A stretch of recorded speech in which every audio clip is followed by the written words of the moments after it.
딸만 낳는 며느리는 우리 집에 필요 없다. 1995년 겨울 강원도 춘천의 한 한의원에서 터져 나온 70대 시어머니의 냉혹한 선언이었습니다. 김옥부는 3대째 이어온 가문의 자존심을 지키기 위해 며느리와 새 손녀를 한겨울밤에 집 밖으로 내쫓았습니다. 그날 밤 트럭에 올라탄 네 모녀가 춘천을 떠날 때 아무도 예상하지 못했습니다. 30년 후 그들이 어떤 모습으로 다시 돌아올지를 지금 사연 시작합니다. 1995년 봄 강원도 춘천의 한적한 골목에 자리한 정씨안 의원에서는 이른 아침부터 분주한 소리가 들려왔습니다. 52살의 김옥부는 새벽 5시면 어김없이 일어나 조상들의 제사상을 차리고 한의원 문을 여는 일로 하루를 시작했어요. 조상님들, 오늘도 찾아뵙습니다. 우리 정씨 가문을 지켜주세요. 옥분의 목소리는 간절하면서도 당당했습니다. 제사상 위에는 정갈하게 차린 음식들과 함께 낡은 족보가 놓여 있었어요. 조선 후기부터 이어진 정씨 가문의 한의사 계보가 빼곡히 적혀 있는 그 족보를 볼 때마다 옥분의 가슴은 자부심으로 부풀어 올랐습니다.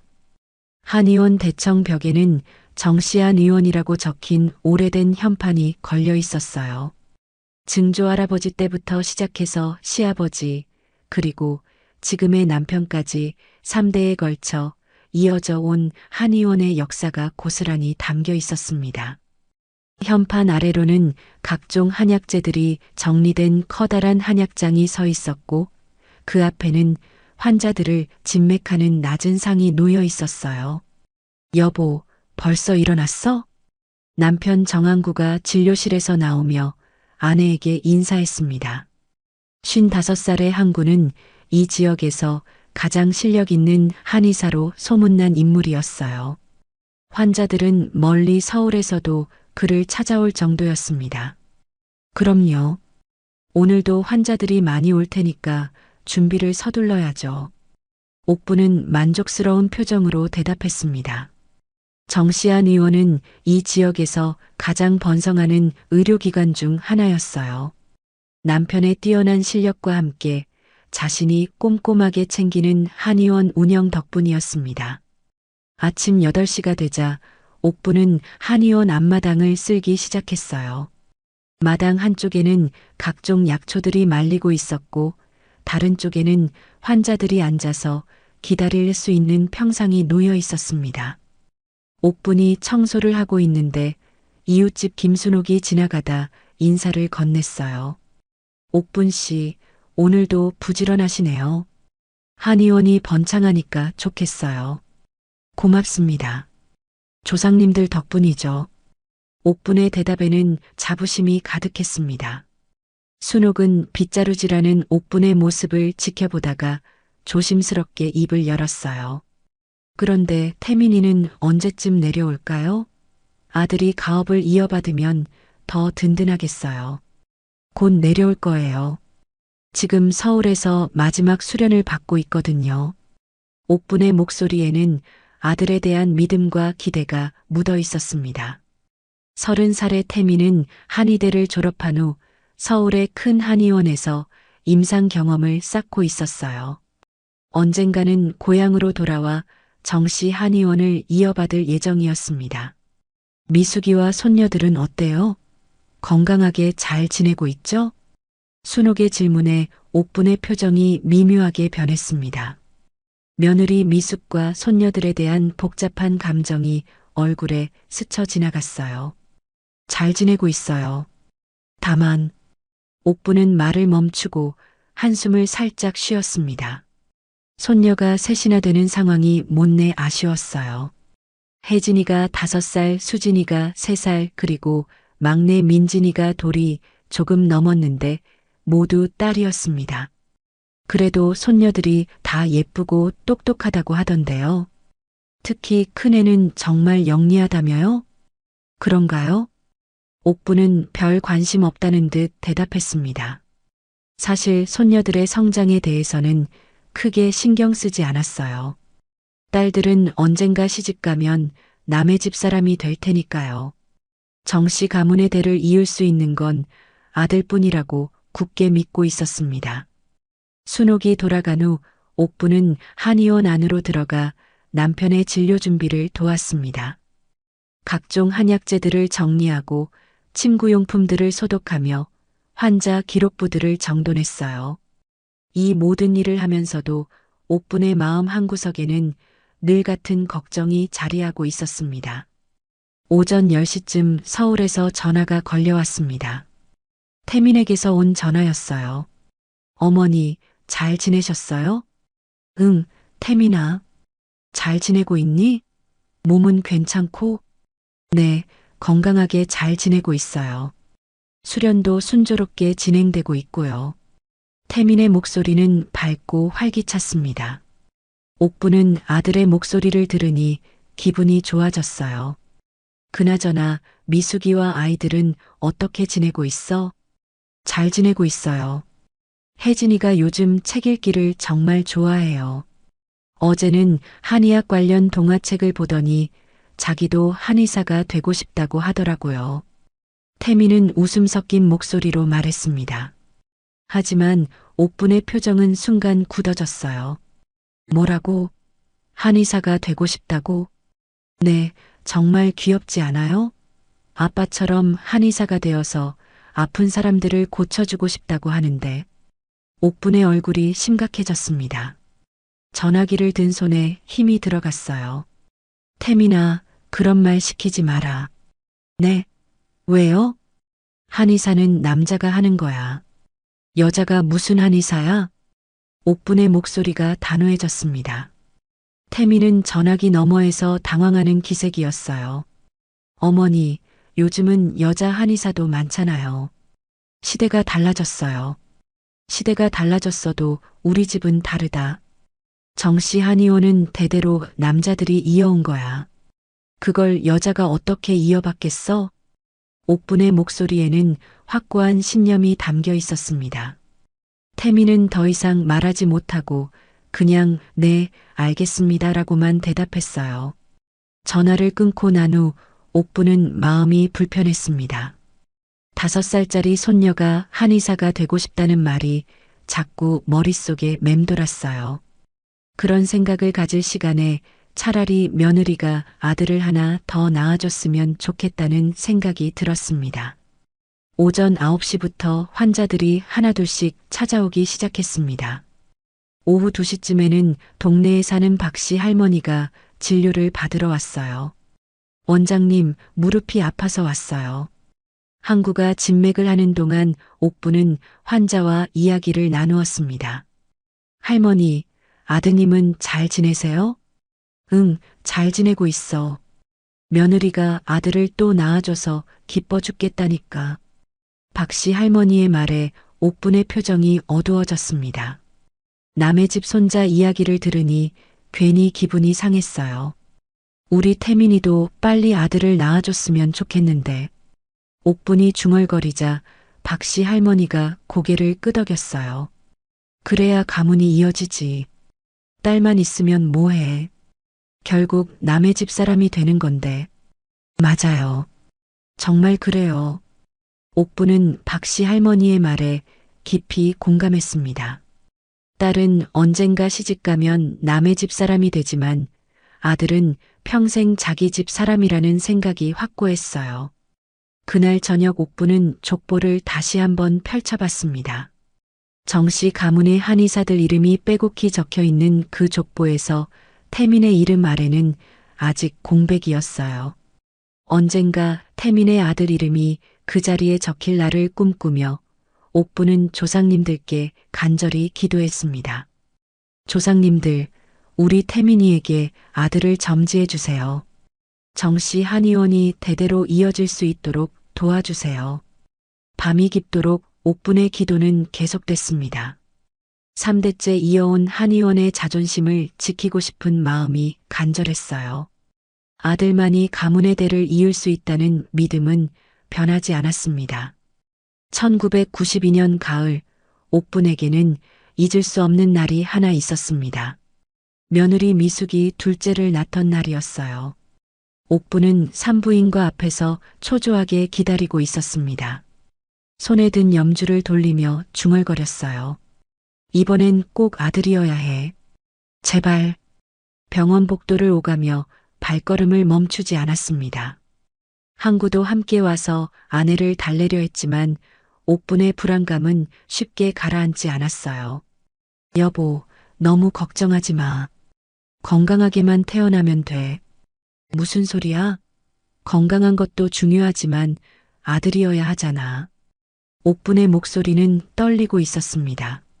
큰딸 혜진이를 낳았을 때도 실망이 컸지만 둘째는 꼭 아들일 거라고 믿어 의심치 않았거든요. 오후 3시쯤 태민이 분만실에서 나왔습니다. 얼굴이 창백했어요. 옥부는 아들의 표정만 봐도 결과를 짐작할 수 있었습니다. 어머니, 딸입니다. 그 순간 옥분의 다리에 힘이 풀렸습니다. 병원 의자에 털썩 주저앉으며 하늘을 우러러봤어요. 또 딸이라고? 또? 옥분의 목소리가 병원 복도에 울려 퍼졌습니다. 다른 사람들이 쳐다볼 정도였어요. 항구가 당황해서 아내를 진정시키려 했지만 소용없었습니다. 조상님들이 우리를 버리셨나 봐. 옥부는 눈물을 흘리며 중얼거렸습니다.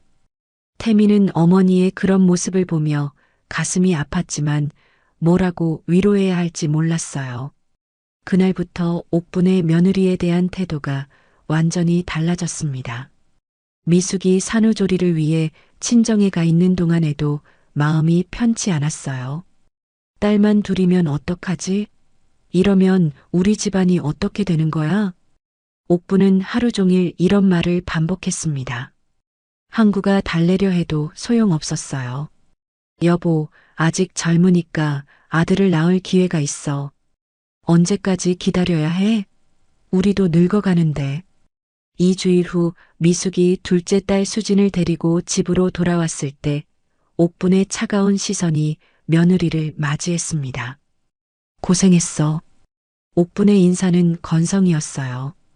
예전에 혜진을 낳았을 때와는 천지 차이였습니다. 미숙은 시어머니의 표정에서 실망감을 고스란히 읽을 수 있었어요. 그날 저녁 식사 때 옥부는 며느리를 따로 불렀습니다. 미숙아, 이제 아들 계획을 세워야지. 네. 어머님, 아직 수진이가 어린데요. 언제까지 기다릴 거야? 딸만 둘이면 우리 집안 체면이 서겠어? 옥분의 목소리는 차갑게 식어 있었습니다. 미숙은 갓 출산한 몸으로 이런 압박을 받아야 한다는 현실이 버거웠어요. 1994년 봄 미숙이 다시 임신했다는 소식에 옥분의 얼굴이 환해졌습니다. 이번엔 정말 아들이겠지? 옥분은 매일 조상님들께 기도를 드렸어요. 제사상 앞에 무릎을 꿇고 간절히 빌었습니다. 조상님들, 이번만은 꼭 손자를 점지해 주세요. 임신 기간 내내 옥부는 미숙을 극진히 돌봤습니다. 몸에 좋다는 음식은 무엇이든 해주었고 무거운 일은 시키지 않았어요. 아들을 낳을 확률을 높이기 위해서였습니다. 하지만 1994년 12월 또다시 실망스러운 소식이 전해졌습니다. 어머니, 셋째도 딸입니다. 태민의 목소리는 점점 작아졌어요. 옥부는 이번에는 말을 할 수가 없었습니다. 온몸이 부들부들 떨리면서 현기증이 났어요. 세상에, 딸만 셋이라니. 옥부는 의자에 주저앉으며 가슴을 부여잡았습니다. 정씨 한의원 3대의 역사가 자신에 대해서 끝날 위기에 처한 것 같았어요. 그날 밤 옥부는 잠을 이룰 수 없었습니다. 딸만 셋을 낳은 며느리에 대한 원망이 가슴속에서 타올랐어요.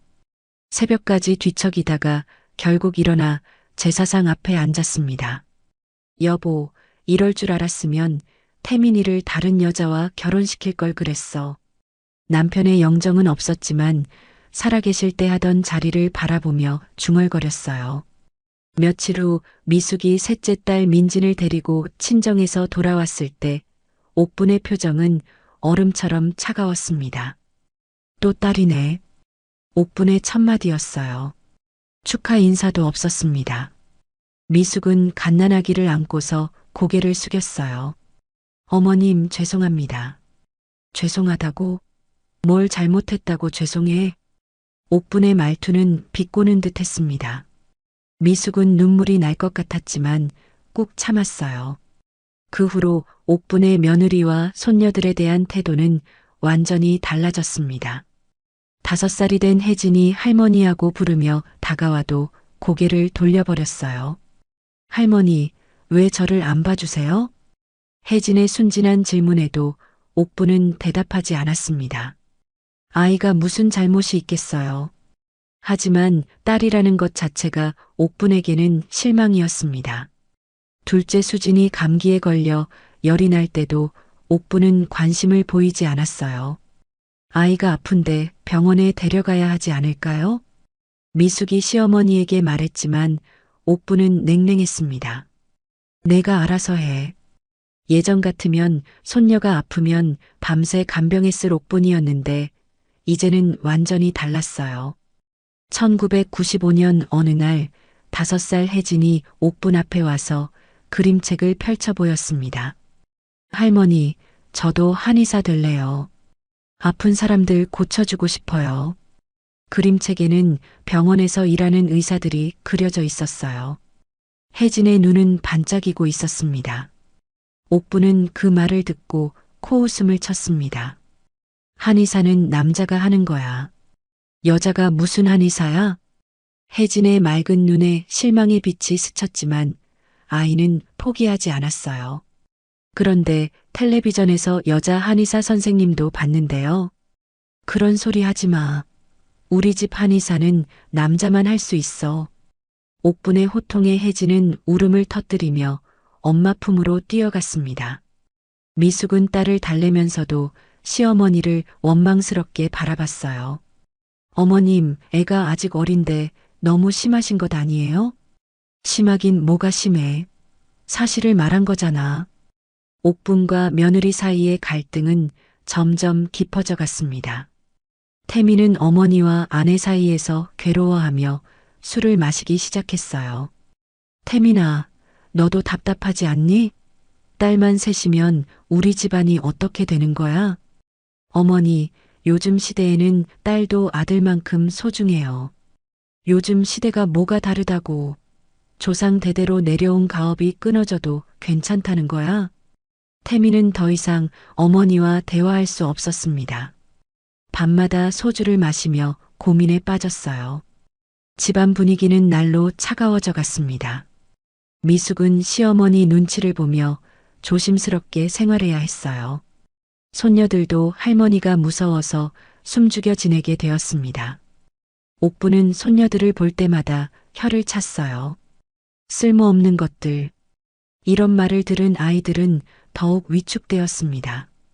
특히 혜진은 할머니의 차가운 시선을 받으며 자존감이 많이 떨어졌어요. 그럼에도 아이들은 나름대로 씩씩하게 자라고 있었습니다. 혜진은 책 읽기를 좋아했고 수지는 활발한 성격이었으며 민지는 조용하지만 관찰력이 뛰어났어요. 하지만 옥분의 눈에는 그런 손녀들의 장점이 보이지 않았습니다. 오직 아들이 없다는 사실만이 그녀를 괴롭혔어요. 그렇게 옥분의 실망과 분노는 계속 쌓여갔고 며느리와 손녀들에 대한 냉대는 더욱 심해져만 갔습니다. 정씨 한의원의 미래에 대한 절망감이 옥분의 마음을 짓누르고 있었어요. 1995년 10월 정씨 한의원의 분위기는 날로 무거워져 갔습니다. 옥분의 얼굴에는 항상 불만과 실망이 깃들어 있었고 미숙은 시어머니의 눈치를 보며 조심스럽게 생활했어요. 손녀들은 할머니가 무서워서 집안에서도 웃음소리를 내지 못했습니다. 옥분은 하루에도 몇 번씩 족보를 펼쳐보며 한숨을 쉬었어요. 조선시대부터 이어져 온 정씨 가문의 한의사들 이름을 손가락으로 짚어가며 중얼거렸습니다. 이 모든 역사가 내 대에서 끝나는 건가? 옥분의 목소리에는 절망감이 묻어 있었어요. 3대째 이어온 한의원을 지켜내야 한다는 책임감이 그녀를 짓누르고 있었습니다. 어느 날 오후 옥부는 미숙을 따로 불렀습니다. 부엌에서 설거지를 하고 있던 며느리를 돌아보는 시어머니의 눈빛은 차가웠어요. 미숙아, 앉아봐. 옥분의 목소리는 평소보다 더욱 냉랭했습니다. 미숙은 손을 닫고 시어머니 앞에 앉았어요. 가슴이 두근거렸습니다. 어머님, 무슨 일이신가요? 무슨 일이긴. 너도 알잖아. 옥부는 팔짱을 끼고 며느리를 쏘아봤습니다. 미숙의 어깨가 움츠러들었어요. 이제 결정을 해야겠어. 아들을 낳든지 아니면 이 집을 나가든지. 미숙의 얼굴이 하얗게 질렸습니다. 설마 했던 일이 현실이 되는 순간이었어요. 어머님, 그게 무슨 말씀이세요? 못 알아듣겠어? 딸만 셋 낳고 우리 집안 체면을 구기는 며느리는 필요 없다는 뜻이야. 옥분의 말투는 단호했습니다. 미숙은 눈물이 핑 돌았지만 꾹 참았어요. 어머님, 아이들은 뭔 죄가 있어서요? 아이들 얘기가 아니야. 너 얘기지. 옥부는 고개를 돌리며 말했습니다. 미숙은 더 이상 말할 수 없었어요. 시어머니의 확고한 결심을 느낄 수 있었습니다. 그날 저녁 태민이 서울에서 전화를 걸어왔을 때 집안 분위기는 얼어붙어 있었습니다. 어머니, 안녕하세요. 집은 괜찮죠? 괜찮을 리가 있겠니? 딸만 셋인 집이 무슨 괜찮아. 옥분의 목소리는 차가웠어요. 태민은 전화기 너머에서 심상치 않은 분위기를 느꼈습니다. 어머니, 무슨 일 있으세요? 태민아, 너 언제 내려올 거야? 다음 달쯤 내려갈 예정인데요. 왜요? 미숙이 문제를 정리해야겠어. 태민의 가슴이 철렁했습니다. 어머니의 말투에서 심각한 상황을 감지했어요. 어머니, 그게 무슨... 너도 결정해야 해. 어머니를 택할 거냐, 아니면 딸만 낳는 여자를 택할 거냐. 옥부는 일방적으로 전화를 끊어버렸습니다. 태민은 서울 자취방에서 전화기를 들고 멍하니 서 있었어요. 그날 밤 태민은 잠을 이룰 수 없었습니다.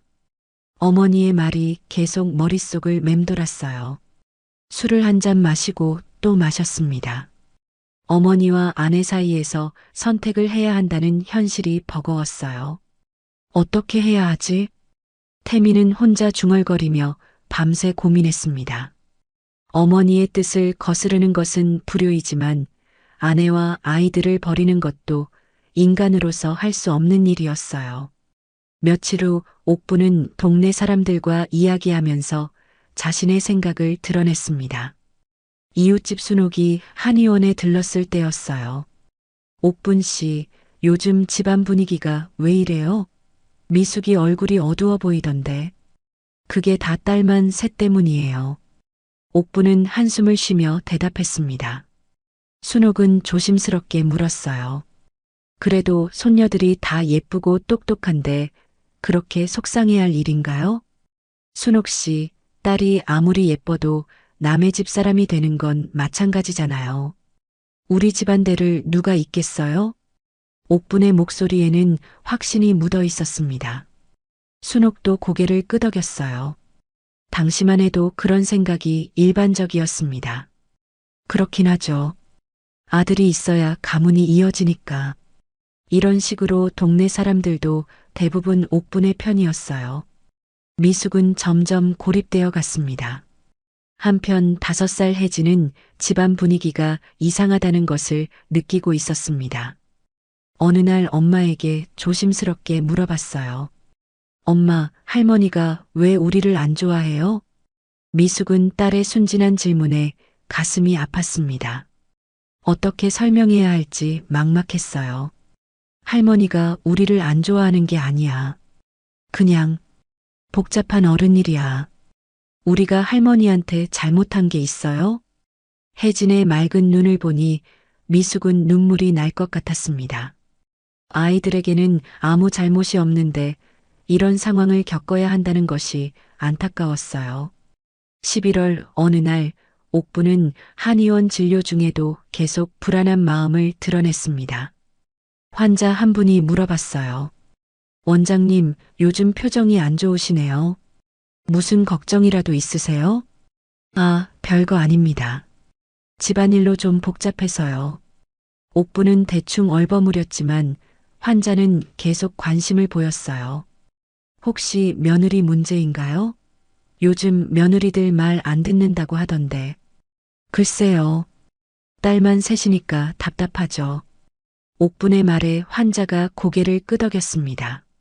아, 그럼 정말 속상하시겠어요. 아들이 있어야 대가 이어지는 건데. 이런 대화들이 옥분의 확신을 더욱 굳건하게 만들었어요. 자신의 생각이 틀리지 않다고 믿게 되었습니다. 12월 초 태민이 드디어 서울에서 내려왔습니다.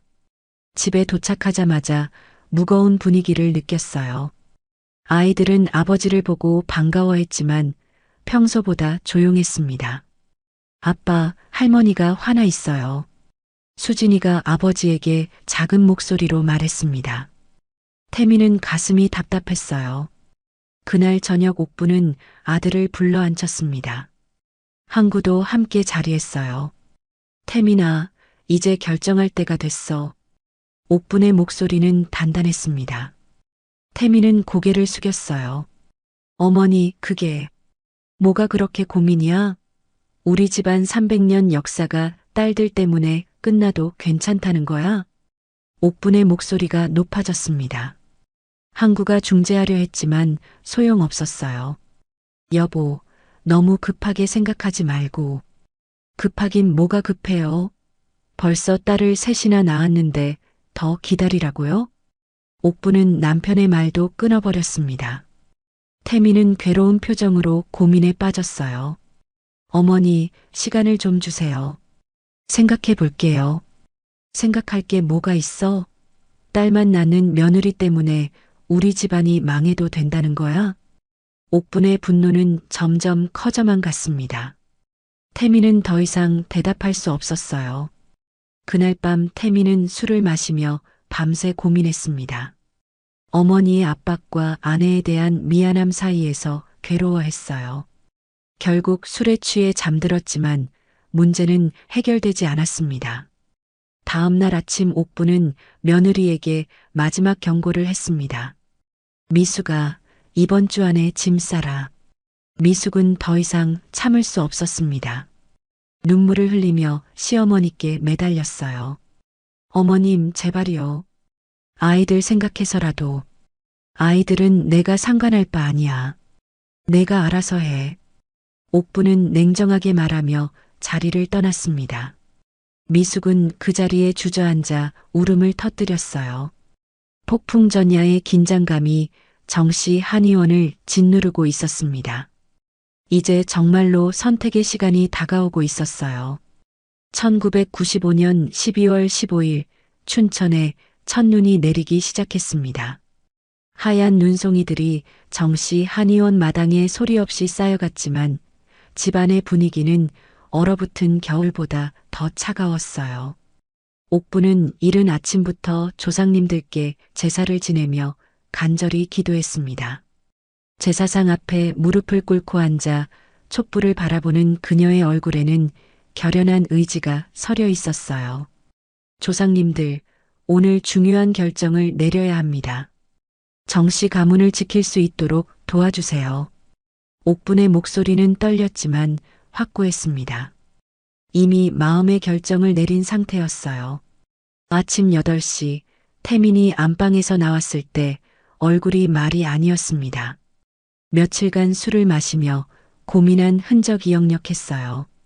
눈가는 붓고 수염은 거칠게 자라 있었습니다. 태민아, 밥 먹어라. 항구가 아들을 부르며 말했지만 태민은 고개를 저었어요. 아버지, 밥은 나중에 먹을게요. 태민의 목소리는 힘이 없었습니다. 며칠간의 고민이 그를 완전히 지쳐 보이게 만들었어요. 그때 옥분이 부엌에서 나와 아들을 똑바로 바라봤습니다. 태민아, 오늘 답을 들어야겠어. 어머니, 더 이상 미룰 수 없어. 어머니를 택할 거야? 아니면 딸만 낳는 여자를 택할 거야?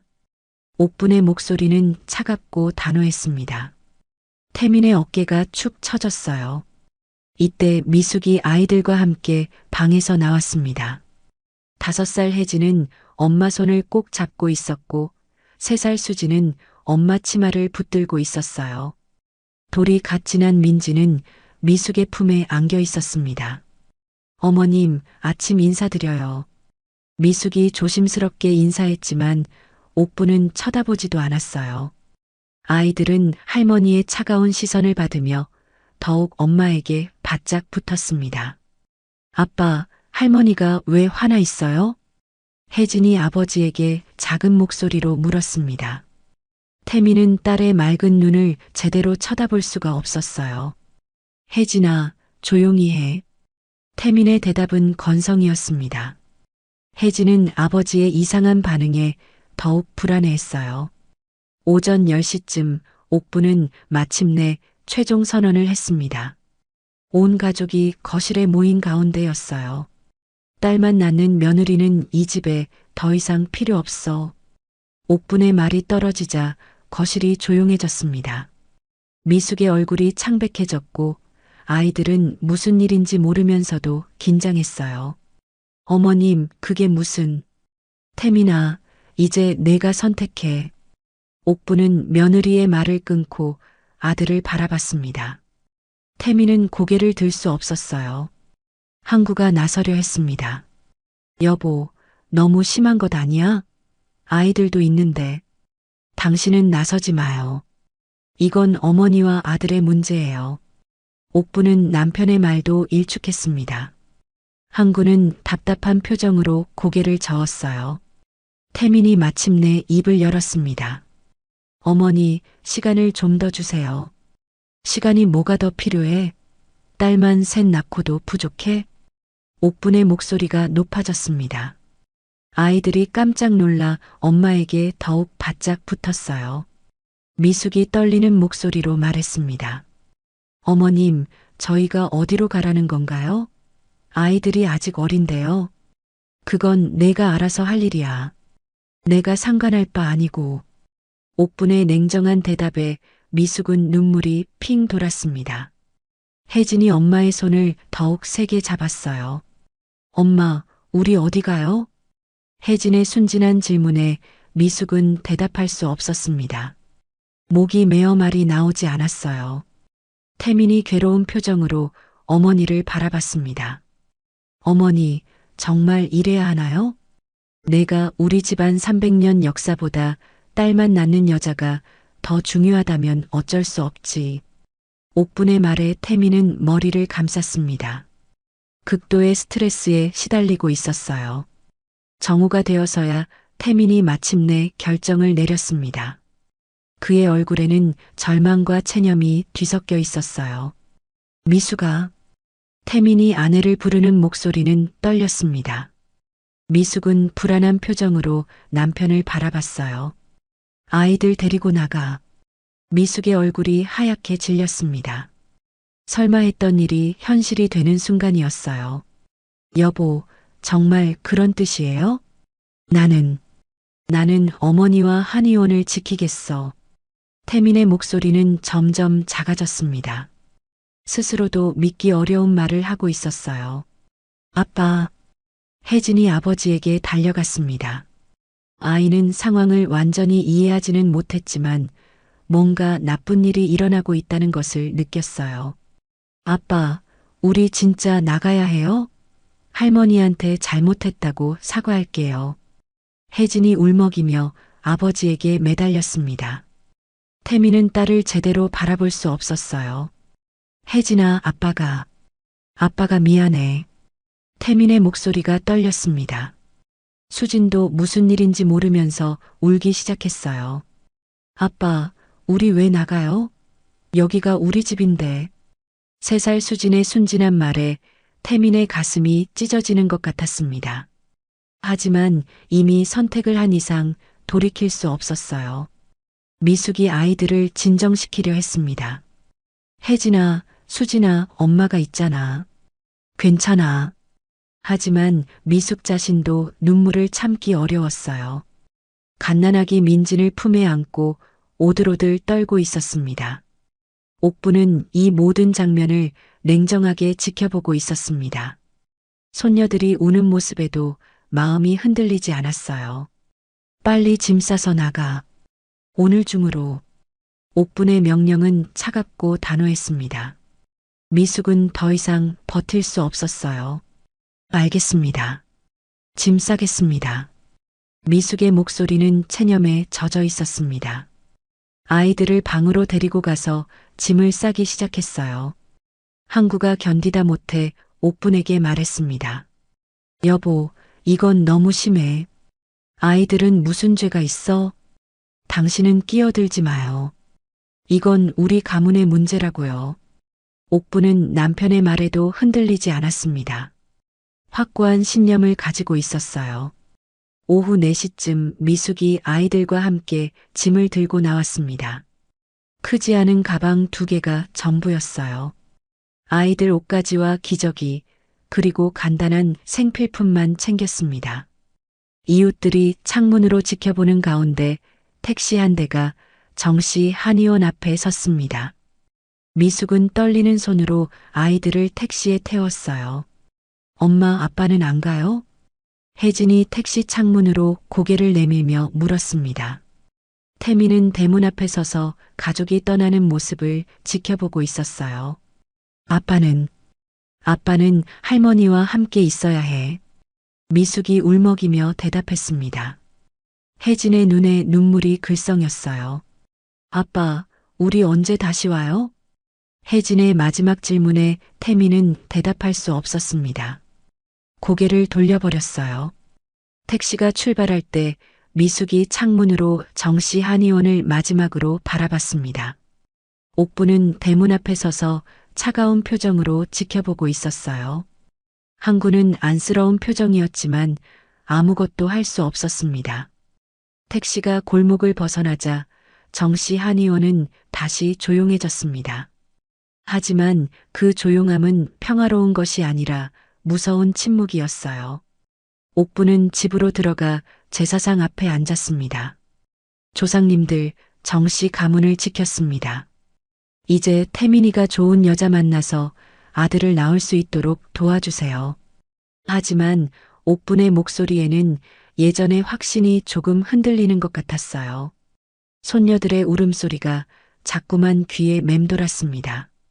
그날 밤 정시 한의원에는 무거운 정적만이 흘렀습니다. 30년간 이어질 이별이 시작된 것이었어요. 며느리와 손녀들을 쫓아낸 후 정시 한의원에는 기묘한 평화가 찾아왔습니다. 1996년 새해 옥부는 만족스러운 표정으로 제사상을 차렸어요. 조상님들께 올리는 기도에도 정과는 다른 자신감이 묻어 있었습니다. 조상님들, 이제 정씨 가문이 제대로 이어질 수 있게 되었습니다. 태민이가 좋은 여자를 만나서 아들을 낳을 수 있도록 도와주세요. 옥분의 목소리는 떨림없이 단단했어요. 지난해 내린 결정이 옳았다고 확신하고 있었습니다. 한약장을 정리하며 힘코 소리를 냈어요. 이제 딸만 낳는 며느리에게 눈치 볼 필요도 없고 쓸모없는 손녀들 때문에 속상할 일도 없었습니다. 항구는 아내와는 달리 마음이 편치 않았어요. 밤마다 손녀들 생각이 났습니다. 특히 혜진이가 마지막에 할머니한테 잘못했다고 사과할게요라고 했던 말이 자꾸 떠올랐어요. 진료하다가도 문득 아이들 얼굴이 떠올라 한숨을 쉬곤 했습니다. 여보, 가끔 아이들 생각이 나. 무슨 아이들 말이에요? 우리는 이제 새 출발을 해야 해요. 옥부는 남편의 말을 단호하게 잘라버렸습니다. 과거는 과거일 뿐이라고 생각했어요. 남편이 그런 말을 할 때마다 기분이 상했습니다. 서울에서 내려온 태미는 예전 같지 않았습니다. 며칠에 한 번씩 술을 마시며 멍하니 앉아있곤 했어요. 한의원 일도 예전만큼 열심히 하지 않았습니다. 환자를 진료할 때도 집중력이 떨어졌고 가끔 실수를 하기도 했어요. 태민아, 정신 차려. 이제 너 혼자 한의원을 이어받아야 하잖아. 옥분이 아들을 다그쳤지만 태민의 반응은 시원치 않았어요. 네, 어머니. 태민의 대답은 늘 건성이었습니다. 마음 한구석에 빈자리가 있는 것 같았어요. 밤마다 혜진이가 아빠, 우리 왜 나가요? 라고 물었던 말이 귀에 맴돌았습니다. 1997년이 되어서도 태민의 상태는 나아지지 않았습니다. 오히려 술을 마시는 횟수가 늘어났어요. 항구가 걱정스러운 표정으로 아들을 지켜봤지만 옥부는 다른 생각이었습니다. 새 여자를 만나면 달라질 거야. 지금은 혼자라서 그런 거고. 1998년 봄, 옥부는 태민에게 본격적으로 재혼을 권했습니다. 동네 중매쟁이를 통해 여러 여자를 소개받기 시작했어요. 이번 여자는 정말 괜찮다. 집안도 좋고 나이도 적당해. 무엇보다 아들을 낳을 수 있는 나이야. 옥부는 열정적으로 아들을 설득했습니다. 태민은 어머니의 성화에 못 이겨 몇 번 맞선을 봤어요. 술에 취해 맞선 자리에 나가기도 했지만 옥부는 그런 것도 못 본 척했습니다. 그해 가을, 태민은 김영이라는 여자와 재혼했습니다. 26살의 영희는 조용하고 얌전한 성격이었어요. 옥부는 새 며느리가 마음에 들었습니다. 이번엔 꼭 아들을 낳아줘야 해. 알겠지? 옥부는 영희에게 직접적으로 말했어요. 영희는 새파랗게 질린 얼굴로 고개를 끄덕이며 대답했습니다. 네, 어머님. 최선을 다하겠습니다. 1999년 여름 영희가 임신했다는 소식에 옥부는 기뻐 날뛰었습니다. 이번에야말로 손자가 태어날 거라고 확신했어요. 조상님들이 드디어 우리 기도를 들어주시는 거야. 옥부는 매일 제사상 앞에서 기도했습니다. 영희에게는 몸에 좋다는 음식을 해주고 무거운 일은 시키지 않았어요. 임신 기간 내내 손자를 안는 상상을 하며 행복해했습니다. 하지만 2000년 봄에 태어난 아이는 또다시 딸이었어요. 세상에, 또 딸이라고? 옥분의 실망은 하늘을 찔렀지만 이번에는 포기하지 않았습니다. 영희가 젊으니까 다시 기회가 있을 거라고 생각했어요. 괜찮아. 다음에 아들을 낳으면 돼. 하지만 영희는 산후 우울증에 시달렸습니다. 시어머니의 압박감과 딸을 낳았다는 죄책감이 그녀를 괴롭혔어요. 밤마다 울음을 터뜨리며 친정 엄마에게 전화를 걸곤 했습니다. 어머님이 저를 실망스러워 하시는 것 같아요. 눈빛이 차가워졌어요. 영희가 태민에게 털어놓았지만 태민도 별다른 위로를 해주지 못했습니다. 자신도 어머니와 아내 사이에서 괴로웠거든요. 결국 2001년 영희는 딸을 데리고 친정으로 돌아가 버렸습니다. 이혼 절차를 밟으며 태민에게 마지막으로 말했어요. 미안해요. 저는 더 이상 못 견디겠어요. 이 집은 너무 무서워요. 태민의 첫 번째 재혼은 그렇게 실패로 끝났습니다. 옥부는 며느리를 원망했어요. 요즘 여자들은 참을성이 없어. 딸 하나 낳고 도망가다니. 예전 미숙이보다도 못해. 2002년에 들어서면서 정시 한의원에는 새로운 문제가 생겼습니다. 환자 수가 눈에 띄게 줄어들기 시작한 거예요. 젊은 사람들은 한의원보다 병원을 선호했고 춘천에도 큰 종합병원들이 들어서고 있었습니다. 요즘 사람들은 전통을 모르고 있어. 한의학의 진가를 모르는 거야. 항구가 걱정스러운 표정으로 말했지만 현실은 바뀌고 있었어요. 하루에 오는 환자가 5~6명에 불과한 날도 많았습니다. 수입이 줄어들면서 집안 경제도 어려워지기 시작했어요. 그런 상황에서도 태민의 음주는 계속됐습니다. 스트레스가 쌓일 때마다 술로 해결하려 했어요. 어떤 날은 술 냄새를 풍기며 환자를 진료하기도 했습니다. 2003년 어느 날 항구가 진료 중 갑자기 쓰러졌습니다. 뇌졸중이었어요. 응급실로 급히 옮겨졌지만 의식을 회복하지 못했습니다. 여보, 눈 떠봐. 나야 옥분이야. 옥분이 남편의 손을 잡고 간절히 부르짖었지만 소용없었어요. 이틀 후 항구는 조용히 세상을 떠났습니다. 남편의 장례식은 쓸쓸했습니다. 예전 같으면 태민의 가족들도 왔을 텐데 이제는 그들과 연락도 끊어진 상태였어요. 옥부는 홀로 남편을 떠나보내야 했습니다. 여보, 먼저 가지 말았어야지. 나 혼자 어떻게 살라고. 옥부는 남편의 관 앞에서 오열했습니다. 평생 함께해온 동반자를 잃은 슬픔이 너무 컸어요. 더군다나 아들은 술에 취해 제대로 된 상주 노릇도 하지 못했습니다. 남편이 떠난 후 정씨 한의원은 사실상 문을 닫았습니다. 태민 혼자서는 한의원을 제대로 운영할 수 없었어요. 게다가 태민은 아버지의 죽음과 이혼의 상처로 술에 더욱 의존하게 되었습니다. 태민아, 정신 차려. 아버지가 보고 계시잖아. 옥분이 아들을 다그쳤지만 태민은 점점 망가져 갔어요. 낮에도 술을 마시며 한의원에 나오지 않는 날이 많았습니다. 2004년 옥부는 다시 태민의 재혼을 추진했습니다. 이번에는 더욱 신중하게 상대를 골랐어요. 박순자라는 여자인데 집안도 좋고 아이를 좋아한다고 해.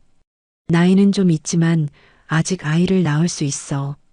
하지만 태민은 재혼에 대해 부정적이었습니다. 어머니, 저는 재혼 생각이 없어요. 이미 한 번 실패했잖아요. 무슨 소리야? 우리 집안대를 누가 잇겠어? 내가 포기하면 정씨 가문이 끝나는 거야. 옥분의 강요에 못 이겨 태민은 또다시 맞선을 받지만 이번에는 제대로 이루어지지 않았어요. 태민의 음주 문제와 한의원의 경영 상태를 알게 된 여자 측에서 거절했습니다. 요즘 여자들은 다 현실적이야. 돈 없으면 거들떠보지도 않아. 옥부는 분통을 터뜨렸지만 어쩔 수 없었어요. 2005년에 들어서면서 정씨 한의원의 상황은 더욱 나빠졌습니다. 환자는 거의 오지 않았고 태민의 음주는 더욱 심해졌어요. 어떤 날은 술에 취해서 환자를 제대로 진료하지 못하는 일도 있었습니다. 태민 원장님이 요즘 이상하다더라. 동네에서는 소문이 돌기 시작했어요. 환자들도 하나둘씩 다른 병원으로 발길을 돌렸습니다. 옥부는 절망감에 빠졌습니다. 3대째 이어온 한의원이 자신에 대해서 무너져가고 있었어요. 내가 뭘 잘못했을까? 딸만 낳는 며느리를 쫓아낸 게 잘못이었나? 처음으로 자신의 선택에 대해 의문을 가지기 시작했습니다. 하지만 이미 돌이킬 수 없는 상황이었어요. 그해 겨울, 옥부는 혼자 앉아 과거를 돌이켜봤습니다. 며느리 미숙과 손녀들을 쫓아낸 지 벌써 10년이 되어가고 있었어요. 혜진이는 지금 몇 살이 되었을까? 공부는 잘하고 있을까? 문득 큰 손녀 생각이 났습니다. 예전에 한의사가 되고 싶다고 했던 그 아이 말이에요. 바보 같은 소리를 했었지. 여자가 무슨 한의사야. 옥부는 고개를 저으며 그런 생각을 떨쳐버렸습니다. 하지만 마음 한구석에는 궁금함이 남아 있었어요. 가끔 아이들 목소리가 들리는 것 같아 뒤돌아보기도 했습니다. 정씨 한의원의 몰락은 서서히 하지만 확실하게 진행되고 있었습니다. 옥분이 그토록 지키려 했던 가문의 자존심은 점점 무너져가고 있었어요. 하지만 그녀는 아직도 자신의 선택이 옳았다고 믿고 있었습니다.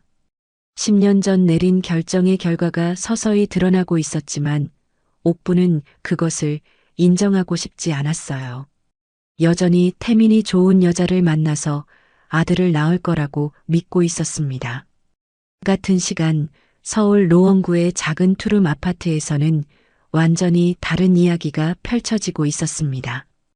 2000년 어느 봄날 미숙은 밤늦게 간호사복을 벗으며 깊은 한숨을 쉬었어요. 10살이 된 혜진과 8살 수진, 그리고 5살 민진이 작은 방에서 나란히 잠들어 있었습니다. 엄마, 언제 와요? 반쯤 잠든 혜진이 엄마의 발걸음 소리에 눈을 뜨며 물었어요. 미숙은 딸의 이마에 손을 얹으며 작은 목소리로 대답했습니다. 이제 왔어. 다시 자렴. 미숙은 아이들의 잠든 얼굴을 바라보며 마음이 아팠어요. 밤 근무를 하는 날이면 아이들은 혼자 저녁을 먹고 잠들어야 했습니다. 10살인 혜진이 동생들을 돌보는 모습을 볼 때마다 미안한 마음이 컸어요. 부엌 탁자 위에는 방송통신대학 경영학과 교재들이 쌓여 있었습니다. 미숙은 간호사 일을 하면서도 틈틈이 공부를 하고 있었어요. 언젠가는 더 나은 삶을 살 수 있을 거라는 희망을 놓지 않았습니다. 엄마도 열심히 공부해야겠어. 미숙은 아이들이 잠든 후 새벽까지 책을 펼쳤습니다. 피로에 눈이 감기면 찬물로 세수를 하고 다시 책상에 앉았어요. 딸들에게 더 좋은 환경을 만들어주고 싶은 마음이 간절했습니다. 2002년 미숙은 방송통신대학을 졸업했습니다. 경영학 학위를 받은 후 작은 의료기기 대리점에서 일하기 시작했어요. 간호사로 일하며 쌓은 의료 현장 경험이 큰 도움이 되었습니다. 엄마, 새 일은 어때요? 12살이 된 혜진이 관심 있게 물었습니다. 아이는 어린 나이에도 엄마의 고생을 잘 알고 있었어요. 재밌어. 병원에서 필요한 기계들을 소개하는 일이야. 미숙은 딸에게 밝게 대답했지만 마음속으로는 걱정이 많았어요. 새로운 분야라 배워야 할 것이 산더미 같았습니다. 그런데 놀랍게도 미숙은 의료기기 영업에서 뛰어난 능력을 보였습니다. 간호사 출신이라는 배경 때문에 병원 관계자들이 신뢰했고 성실한 성격 덕분에 고객들의 호평을 받았어요. 한편 아이들은 각자의 방식으로 성장하고 있었습니다. 큰딸 혜진은 공부에 두각을 나타내기 시작했어요. 학교에서 항상 전교 1등을 했고 특히 과학 과목을 좋아했습니다. 엄마, 저 정말 의사가 되고 싶어요. 혜진이 중학생이 되면서 의사의 꿈을 더욱 구체적으로 말하기 시작했어요. 미숙은 딸의 꿈을 듣고 가슴이 뭉클했습니다. 그래, 열심히 공부하면 될 수 있어. 그런데 엄마, 한의사도 의사인가요? 혜진의 질문에 미숙은 잠시 말을 잃었습니다. 아이가 할아버지의 한의원을 기억하고 있었던 거예요. 그럼 한의사도 훌륭한 의사지. 그럼 저도 한의사가 될 수 있을까요?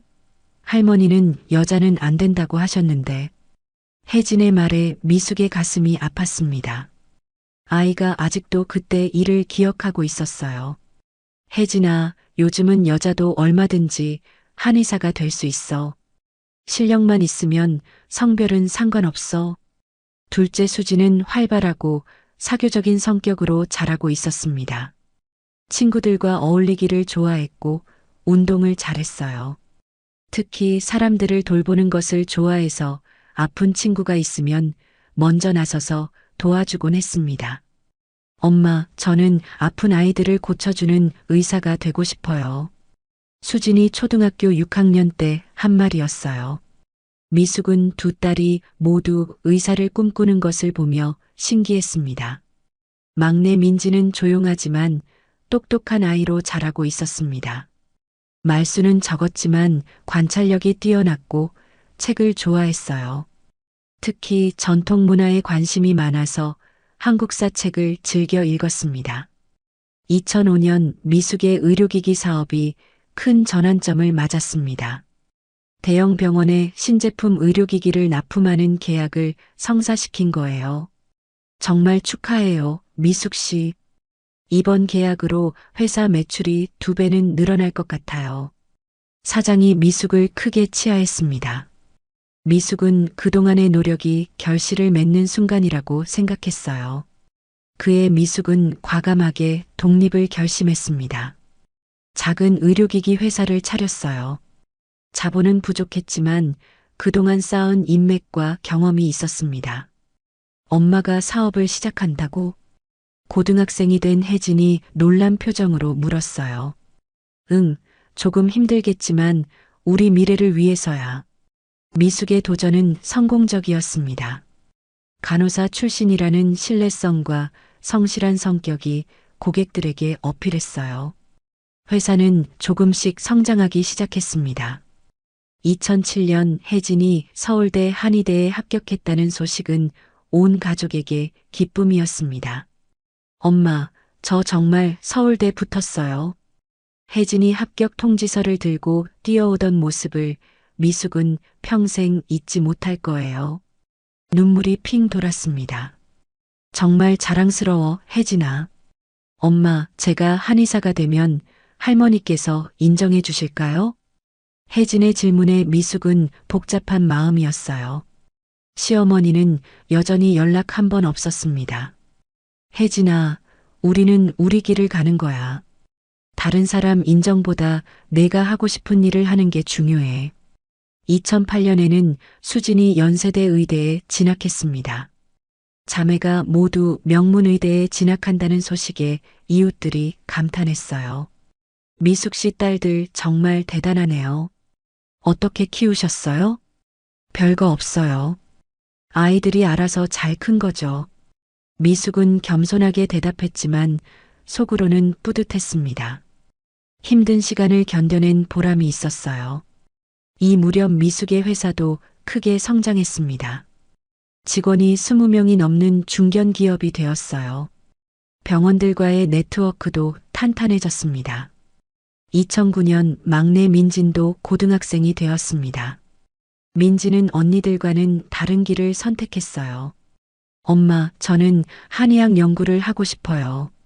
전통의학을 현대적으로 발전시키는 일을 하고 싶어요. 민진의 말에 미숙은 놀랐습니다. 막내가 이런 깊은 생각을 하고 있을 줄 몰랐어요. 그것도 좋은 일이지. 어떤 공부를 해야 할까? 한의학과 과학을 같이 공부하면 될 것 같아요. 할아버지의 한의원도 그런 식으로 발전시킬 수 있을 거예요. 민진의 말에 미숙은 가슴이 뭉클했습니다. 아이가 돌아가신 시아버지를 기억하고 있었던 거예요. 한편 춘천의 정씨 한의원 상황은 점점 더 나빠지고 있었습니다. 태민의 음주 문제는 심각한 수준에 이르렀고 한의원은 거의 문을 닫은 상태였어요. 2010년 미숙은 드디어 대학들의 장학금 지원을 시작했습니다. 특히 의대와 한의대 학생들을 대상으로 한 장학 프로그램을 만들었어요. 어려운 환경에서도 꿈을 포기하지 않는 학생들을 돕고 싶어요. 미숙이 장학금 수여식에서 한 말이었습니다. 자신의 경험을 바탕으로 한 진심 어린 말이었어요. 그의 혜진은 서울대 한의대를 우수한 성적으로 졸업하고 미국 유학을 준비하고 있었습니다. 수지는 의대 3학년으로 성형외과에 관심을 보이기 시작했어요. 언니, 성형외과 의사가 되고 싶어? 응, 사람들에게 자신감을 주는 일인 것 같아서. 자매들의 대화를 들으며 미숙은 감개무량했습니다. 15년 전 춘천에서 쫓겨날 때만 해도 이런 날이 올 줄은 꿈도 못 꿨거든요. 엄마, 우리 정말 많이 변했죠? 혜진이 어느 날 문득 말했어요. 그래, 정말 많이 변했지. 미숙은 창밖을 바라보며 대답했습니다. 이제는 넓은 아파트에서 살고 있었어요. 회사도 안정적으로 운영되고 있었고 딸들은 모두 훌륭하게 자라고 있었습니다. 하지만 가끔 춘천의 정씨 한의원이 생각났어요. 시아버지는 어떻게 지내실까, 태미는 잘 살고 있을까 하는 궁금함이 들곤 했습니다. 엄마는 아빠가 보고 싶지 않아요? 어느 날 민진이 조심스럽게 물었어요. 글쎄, 보고 싶기도 하고 원망스럽기도 하고 복잡해. 미숙의 솔직한 대답이었습니다. 시간이 흘러도 그때의 상처는 완전히 아물지 않았어요. 언젠가 우리가 성공하면 할머니와 아빠가 후회할까요? 그런 건 중요하지 않아. 우리는 우리 행복을 위해 사는 거야. 미숙의 말에 아이들은 고개를 끄덕였습니다. 하지만 마음 한구석에는 여전히 그들에 대한 복잡한 감정이 남아 있었어요. 2010년이 끝나갈 무렵 미숙의 회사는 지역 중견기업으로 성장했습니다. 세 딸은 각자의 꿈을 향해 착실히 나아가고 있었어요. 누가 봐도 성공한 가족이었습니다. 하지만 미숙은 알고 있었어요. 이 모든 성취가 15년 전 그 차가운 겨울날의 상처 위에 세워진 것이라는 걸 말이에요. 2010년 서울 강남구에 위치한 미숙의 회사 사무실은 활기로 가득했습니다. 의료기기 전문업체로 성장한 회사에는 20명이 넘는 직원들이 바쁘게 일하고 있었어요. 미숙은 사장실에서 전국의과대학과 한의과대학 장학금 지원 계획서를 검토하고 있었습니다. 사장님, 이번 연도 장학금 지원 대상이 50명을 넘었습니다. 비서가 서류를 들고 와서 보고했어요. 미숙은 만족스러운 표정으로 고개를 끄덕였습니다. 좋습니다. 어려운 환경에서도 꿈을 포기하지 않는 학생들이 많다는 뜻이네요. 미숙의 장학금 사업은 의료계에서 점점 주목받고 있었어요. 특히 한부모 가정이나 경제적으로 어려운 학생들을 우선적으로 지원하는 정책 때문에 많은 칭찬을 받았습니다. 미숙은 자신의 과거 경험을 바탕으로 정말 도움이 필요한 학생들을 선별하는 안목이 뛰어났어요. 사무실 벽에는 각종 감사패와 상장이 걸려 있었습니다. 의료기기 혁신상, 사회공헌 우수기업상, 여성기업인 대상 등 화려한 수상 경력이 미숙의 성공을 말해주고 있었어요. 같은 해 미국 로스앤젤레스에서는 혜진이 UCLA 통합의학과 박사과정에 입학하고 있었습니다. 서울대 한의대를 최우등으로 졸업한 혜진은 전통의학과 현대의학을 융합하는 연구에 매진하고 있었어요. 한국의 전통의학을 과학적으로 검증하고 발전시키는 것이 제 목표입니다. 혜진이 지도교수에게 한 말이었어요. 어린 시절 할머니로부터 들었던 여자가 무슨 한의사냐는 말이 오히려 그녀에게 더 큰 동기가 되었습니다. 연구실에서 밤늦게까지 실험하는 혜진을 보며 동료들은 감탄했어요. 한국에서는 수진이 연세대 의대 5학년으로 성형외과 실습을 받고 있었습니다.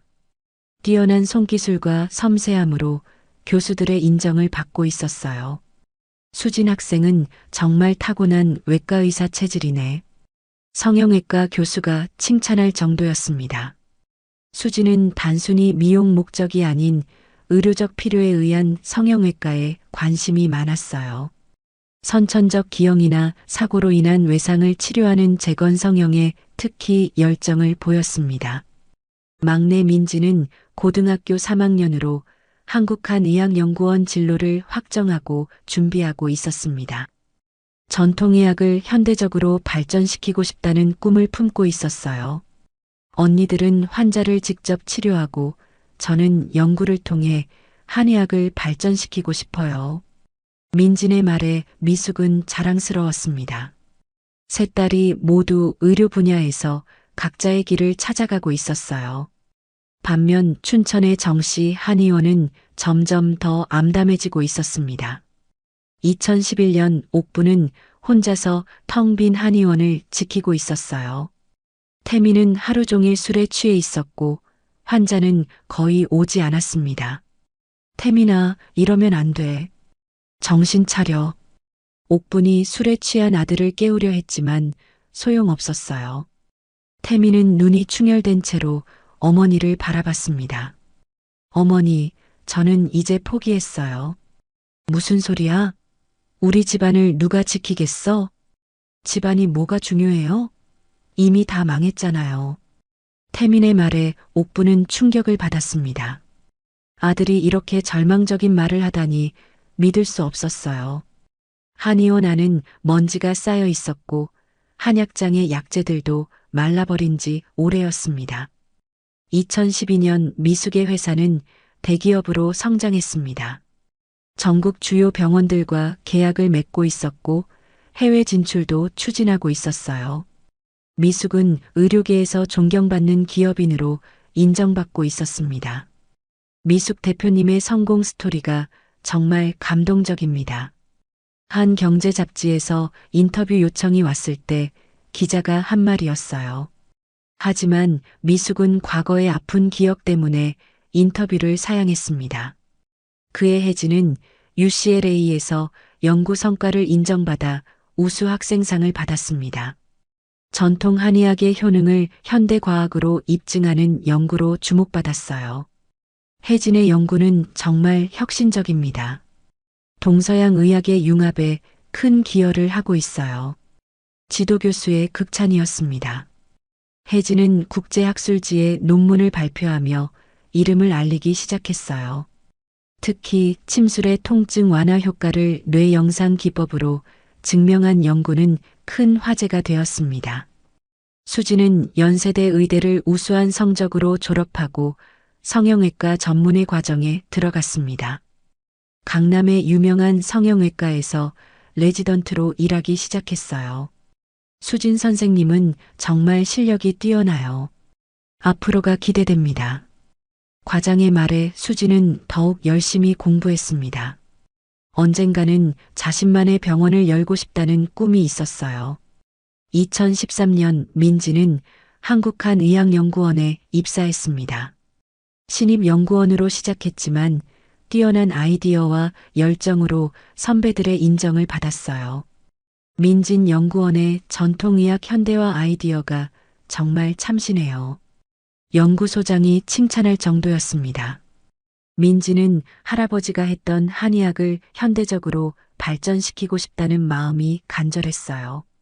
연구원에서는 한약재의 성분을 분석하고 효능을 과학적으로 입증하는 연구에 몰두했습니다. 이 무렵 춘천에서는 비극적인 일이 벌어지고 있었습니다. 태민의 건강이 심각하게 악화되기 시작한 거예요. 지속적인 음주로 인해 간이 망가지기 시작했습니다. 동네 사람들은 혀를 차며 말했어요. 태민이가 예전 같지 않네. 아까운 일이야. 하지만 누구도 적극적으로 도와주지는 않았습니다. 이미 정씨 한의원의 명성은 땅에 떨어진 상태였어요. 2015년 태민은 강경화 진단을 받았습니다. 의사는 즉시 금주를 하고 치료를 받아야 한다고 했지만 태민은 이미 술 없이는 살 수 없는 상태였어요. 어머니, 저는 이제 오래 못 살 것 같아요. 태민이 어머니에게 털어놓았을 때 옥부는 하늘이 무너지는 것 같았습니다. 무슨 소리야? 치료받으면 나아질 거야. 하지만 태민의 상태는 호전되지 않았어요. 정씨 한의원은 사실상 문을 닫은 상태가 되었습니다. 환자는 한 달에 5명 오는 것이 전부였어요. 2016년 혜진은 UCLA에서 박사학위를 받고 교수가 되었습니다. 동양의학과 서양의학을 융합한 통합의학 분야의 권위자로 인정받았어요. 축하해, 혜진아. 정말 자랑스러워. 미숙이 딸의 교수 임용 소식을 듣고 눈물을 흘렸습니다. 20년 전 춘천에서 쫓겨날 때만 해도 상상할 수 없었던 일이었어요. 혜진의 임용 소식은 미국 의료계에서도 화제가 되었습니다. 동양인 여성으로서는 최연소 교수 임용이었거든요. 같은 해 수지는 강남에 자신의 성형외과를 개원했습니다. 의료진 출신 연예인들의 주치의가 되면서 유명해졌어요. 수진 원장님은 정말 실력이 뛰어나세요. 환자들의 입소문이 퍼지면서 병원은 예약이 밀릴 정도로 인기를 끌었습니다. 수지는 단순한 미용 성형보다는 의료적 필요에 의한 치료에 더 중점을 두었어요. 민지는 한국한의학연구원에서 주목받는 연구원으로 성장했습니다. 전통의학의 과학화 프로젝트를 이끌며 여러 상을 받았어요. 민진 연구원의 연구가 한의학 발전에 큰 기여를 하고 있습니다. 연구원장의 치아를 받으며 민지는 더욱 열정적으로 연구에 매진했어요. 특히 한약재의 항암 효과를 과학적으로 입증하는 연구로 국제적 주목을 받았습니다. 2017년 미숙의 회사는 코스닥에 상장했습니다. 의료기기 분야에서 독보적인 위치를 차지하게 된 거예요. 사장님, 정말 축하드립니다. 대단한 성취입니다. 직원들이 축하하는 가운데 미숙은 감개무량했습니다.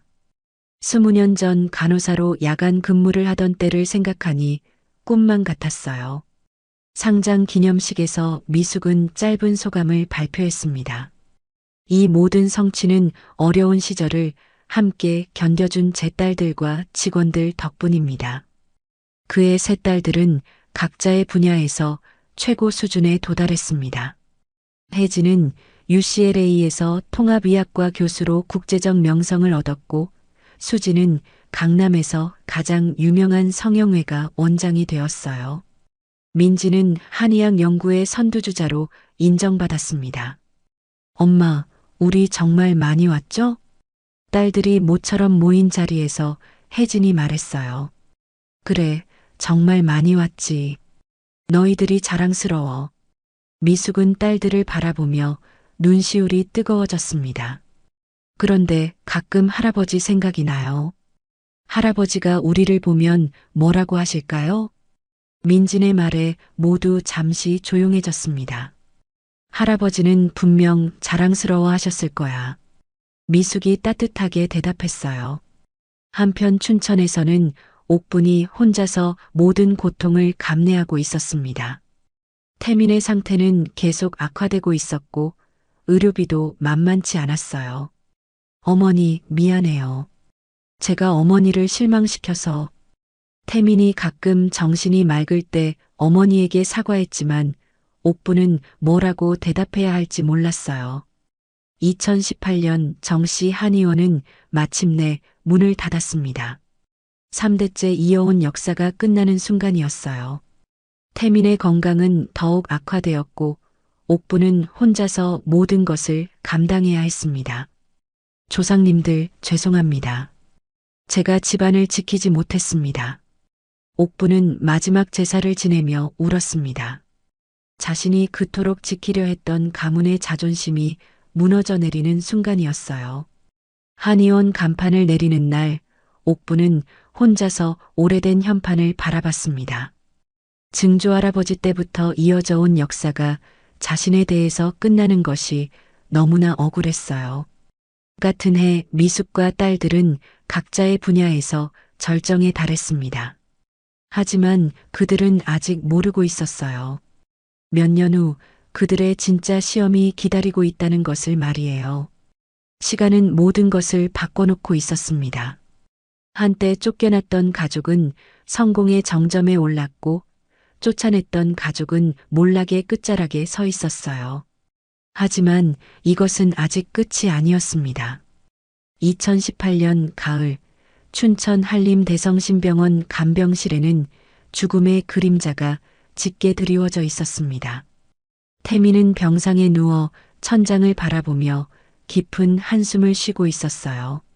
한때 건장했던 몸은 앙상하게 말라 있었고 얼굴은 황달로 인해 누렇게 변해 있었습니다. 태민아, 물 좀 마셔. 옥분이 컵을 들고 아들 곁에 앉았습니다. 70살이 넘은 그녀의 얼굴에도 세월의 무게가 고스란히 드러나 있었어요. 태민을 간병하느라 밤잠을 설쳐 눈가에는 깊은 다크서클이 자리하고 있었습니다. 어머니, 목이 안 말라요. 태민의 목소리는 가늘고 힘이 없었습니다. 간경화 말기 증상으로 복수가 차서 배가 부풀어 있었고 의식도 흐릿한 상태가 자주 반복되었어요. 그래도 조금이라도 마셔야지. 기력을 유지해야 하잖아. 옥분의 목소리에는 절망감이 묻어 있었습니다. 의사는 이미 더 이상 할 수 있는 치료가 없다고 선언한 상태였어요. 길어야 몇 개월이라는 무서운 진단이었습니다. 병실 창문 밖으로는 가을 단풍이 곱게 물들어 있었습니다. 한때는 태민도 저런 아름다운 계절을 즐겼었는데 이제는 그런 여유도 없었어요. 하루하루가 고통의 연속이었습니다. 어머니, 저 정말 미안해요. 태민이 어머니의 손을 잡으며 말했습니다. 한때는 튼튼했던 손이 이제는 뼈만 앙상하게 남아 있었어요. 무슨 소리야? 미안할 게 뭐가 있어? 옥부는 아들의 손을 꽉 잡았습니다. 하지만 마음속으로는 복잡한 감정이 소용돌이치고 있었어요. 자신의 고집 때문에 아들이 이렇게 망가진 건 아닌지 하는 생각이 들기도 했습니다. 2019년 새해가 밝았지만 태민의 상태는 더욱 악화되었습니다. 병원비도 만만치 않았는데 옥부는 집을 담보로 대출을 받아가며 아들의 치료비를 마련했어요. 어머니, 이제 그만하세요. 더 이상 돈 쓰지 마세요. 태민이 어머니를 말렸지만 옥부는 포기할 수 없었습니다. 무슨 소리야? 아들인데 끝까지 치료해야지. 하지만 옥분도 알고 있었어요. 의학적으로는 이미 손 쓸 방법이 없다는 것을 말이에요. 봄이 되면서 태민은 가끔 의식이 맑아지는 시간이 있었습니다. 그럴 때마다 과거에 대한 후회가 밀려왔어요. 어머니, 미숙이와 아이들이 보고 싶어요. 태민이 눈물을 흘리며 말했을 때 옥분의 마음은 찢어지는 것 같았습니다. 무슨 소리야? 그런 생각하지 마. 옥부는 단호하게 말했지만 사실 마음 한구석에서는 며느리와 손녀들이 궁금했어요. 지금쯤 어떻게 살고 있을까 하는 생각이 들곤 했습니다. 어머니, 제가 잘못했어요. 아내와 아이들을 버린 게 잘못이었어요. 태민의 고백에 옥부는 할 말을 잃었습니다.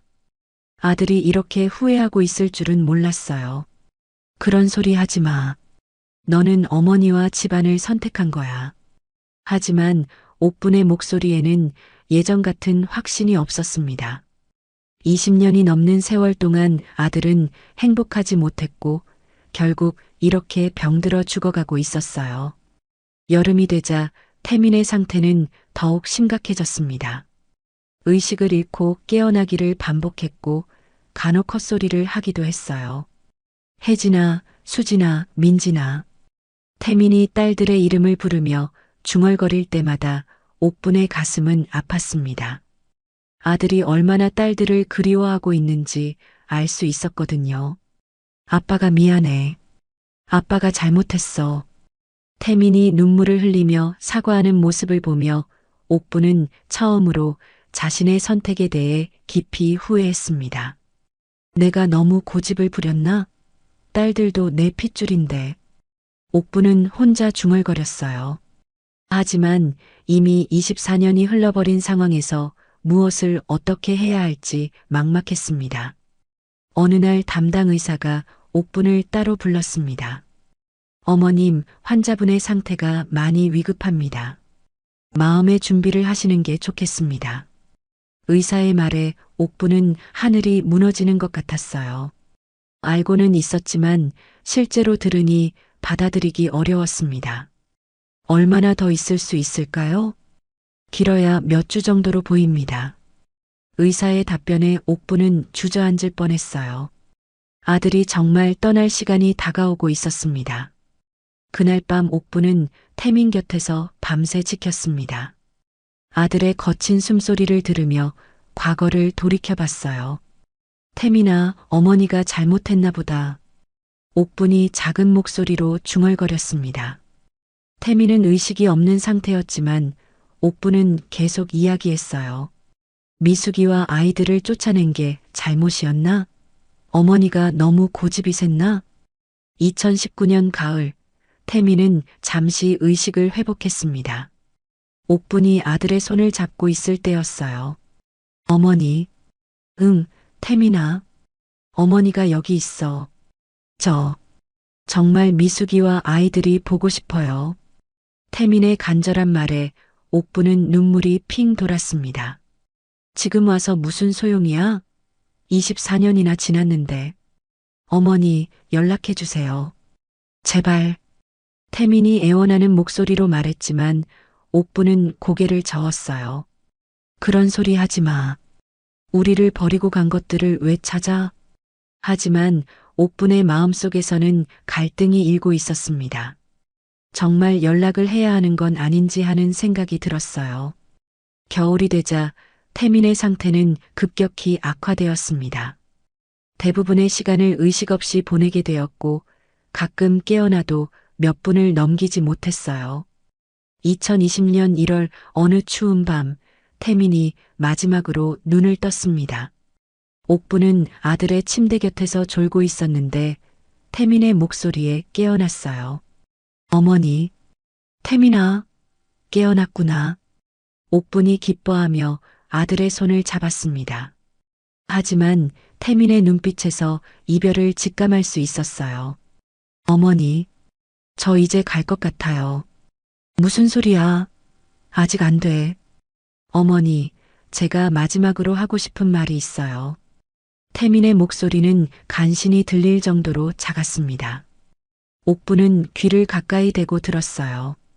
미숙이와 아이들에게 미안하다고 전해주세요. 태민아, 저는 정말 바보였어요. 가족을 버린 게 제일 후회돼요. 태민의 말에 옥부는 눈물을 참을 수 없었습니다. 어머니도 미안해요. 어머니 뜻대로 살려고 했는데 결국 실망만 시켜드렸네요. 그런 소리 하지 마. 너는 좋은 아들이었어. 옥분이 울먹이며 말했지만 태민은 이미 눈을 감고 있었어요. 혜진아, 수진아, 민진아, 아빠가 정말 미안하다. 그것이 태민의 마지막 말이었습니다. 새벽 3시에 조용히 숨을 거뒀어요. 태민아, 태민아. 옥분이 아들을 흔들며 울부짖었지만 태민은 다시 눈을 뜨지 않았습니다. 태민의 장례는 말할 수 없이 쓸쓸했습니다. 연락할 가족도 없고 친구도 거의 없었어요. 동네 사람 몇 명과 병원 관계자들만이 조문을 왔습니다. 옥부는 혼자서 모든 장례 절차를 치러야 했습니다. 관을 앞에 두고 앉아 있으니 지난 20년이 주마등처럼 스쳐갔어요. 태민아, 어머니가 잘못했다. 너를 이렇게 혼자 보내는구나. 옥부는 아들의 관 앞에서 오열했습니다. 자신이 그토록 지키려 했던 가문이 돼가 결국 이렇게 끝나는 것이 너무나 허무했어요. 화장터로 가는 길에 옥부는 처음으로 진심으로 후회했습니다. 내가 미숙이와 손녀들을 쫓아내지 않았다면 태민이가 이렇게 외롭게 죽지는 않았을 텐데. 하지만 이미 늦었어요. 돌이킬 수 없는 시간이 흘러버린 후였습니다. 태민의 유골함을 안고 집으로 돌아온 옥부는 남편과 아들의 위패를 나란히 모셨습니다.